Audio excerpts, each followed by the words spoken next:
If you want to scan QR codes on the Xiaomi 15T or 15T Pro, then in that case we have a couple of ways that allow you to do so.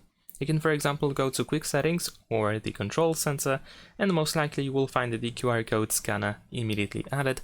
But if for some reason you don't have it over here, you might need to edit the Control Center and then look for the scanner somewhere over here. So once we open the scanner, let's actually grant all required permissions. Then you might be able to just simply place the QR code scanner within this frame and just scan it.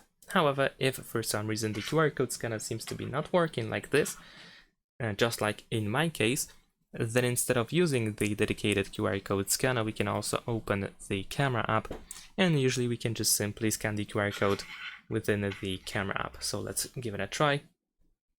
There we go. On the left side, we have this QR code icon. We can tap on it in order to find the generated link from the QR code, and we can open in the default browser or copy the URL, the link.